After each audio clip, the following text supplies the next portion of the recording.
Assalamualaikum warahmatullahi wabarakatuh. Perkenalkan, nama saya Cinta Misri Mulia, mahasiswi dari STAI Al-Andina Sukabumi dan sedang menempuh di semester 4. Di sini saya akan memaparkan materi dari mata kuliah Hukum Perdata tentang hukum perorangan tentang perkawinan. Nah, teman-teman, kita langsung saja pada pembahasan yang pertama. Akibat hukum perkawinan dan hak kewajiban suami istri.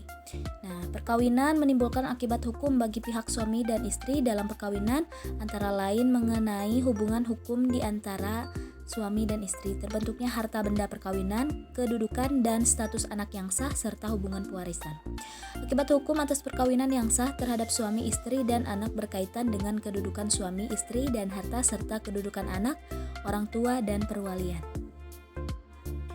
Dan untuk pembahasan selanjutnya yaitu hukum perjanjian perkawinan dan harta perkawinan. Pada pasal 29 ayat 1 yang menyebutkan 1. Pada waktu atau sebelum perkawinan dilangsungkan, kedua belah pihak atas persetujuan bersama dapat mengajukan perjanjian tertulis yang disahkan oleh pegawai pencatat perkawinan, setelah mana isinya berlaku juga terhadap pihak ketiga tersangkut. Lalu di dalam pasal 35 ayat 1 dan 2 menyebutkan harta benda yang diperoleh selama perkawinan menjadi harta bersama, sedangkan harta bawaan dari suami istri masing-masing baik sebagai hadiah atau warisan benda di bawah penguasaan masing-masing sepanjang para pihak tidak menentukan lain. Jadi sebelum Undang-Undang Nomor 1 Tahun 1974, ketentuan berkaitan dengan harta, pengaturan harta, kekayaan dalam hukum perkawinan dapat kita lihat dalam Kitab Undang-Undang Hukum Perdata dalam pasal 139 sampai dengan 154 hukum adat yang berlaku bagi semua golongan masyarakat dan hukum agama. Penjelasan selanjutnya yaitu perceraian dan akibat hukumnya. Jadi gugatan perceraian dapat diajukan dengan alasan-alasan yang dijabarkan dalam penjelasan Undang-Undang Nomor 1 Tahun 1974 tentang perkawinan pasal 39 ayat 2. Yang pertama, salah satu pihak berbuat zina atau menjadi pemabuk, pemadat penjudi dan lain sebagainya yang sukar disembuhkan. Yang kedua, salah satu pihak meninggalkan yang lain selama 2 tahun berturut-turut tanpa izin pihak yang lain dan tanpa alasan yang sah atau karena hal lain di luar kemauannya. Yang ketiga, salah satu pihak mendapat hukuman penjara 5 tahun atau hukuman yang lebih berat setelah perkawinan berlangsung. Yang keempat, salah satu pihak melakukan kekejaman atau penganiayaan berat yang membahayakan terhadap pihak yang lain. Yang kelima, salah satu pihak mendapat cacat badan atau penyakit yang mengakibatkan tidak dapat menjalankan kewajibannya sebagai suami atau istri. Dan yang terakhir, antara suami dan istri terus-menerus terjadi perselisihan dan pertengkaran dan tidak ada harapan akan hidup rukun lagi dalam rumah tangga.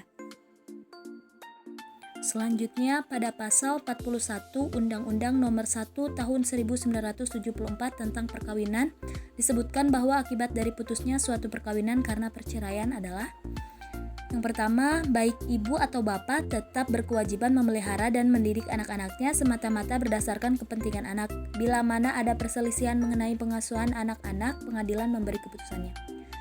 Yang kedua, bapak yang bertanggung jawab atas semua biaya pemeliharaan dan pendidikan yang diperlukan anak itu. Bila mana bapak dalam kenyataannya tidak dapat memberi kewajiban tersebut, pengadilan dapat menentukan bahwa ibu ikut memikul biaya tersebut. Dan yang terakhir, pengadilan dapat mewajibkan kepada bekas suami untuk memberikan biaya penghidupan dan atau menentukan suatu kewajiban bagi bekas istri.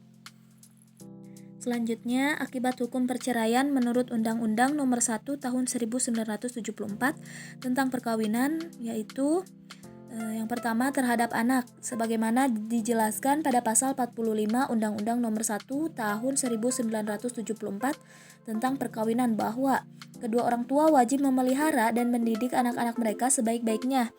Selanjutnya, kewajiban orang tua yang dimaksud dalam ayat 1 pasal itu berlaku sampai anak itu kawin atau dapat berdiri sendiri. Kewajiban mana berlaku terus meskipun perkawinan antara kedua orang tua putus. Yang kedua, akibat dari perceraian itu terhadap harta bersama, dan yang terakhir terhadap nafkah.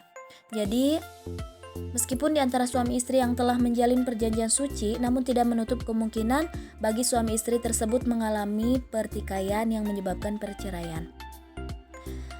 Hubungan suami istri terputus jika terjadi putusnya hubungan perkawinan apabila mencermati pasal 38 Undang-Undang Nomor 1 Tahun 1974 tentang perkawinan bahwa perkawinan dapat putus karena kematian, perceraian, dan atas keputusan pengadilan.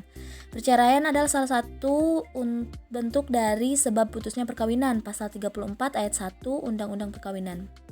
Kemudian berdasarkan pasal 39 Undang-Undang Perkawinan, perceraian hanya dapat dilakukan di depan sidang pengadilan setelah pengadilan yang bersangkutan berusaha dan tidak berhasil mendamaikan kedua belah pihak untuk melakukan perceraian, juga harus dengan cakup alasan bahwa sudah tidak terdapat lagi kecocokan dan persamaan tujuan dalam membina rumah tangga. Artinya sudah tidak dapat hidup rukun kembali sebagai sepasang suami istri. Mungkin cukup sekian dari yang bisa saya sampaikan. Mohon maaf bila ada kesalahan pengucapan dalam kata. Wabillahi taufiq wal hidayah. Wassalamualaikum warahmatullahi wabarakatuh.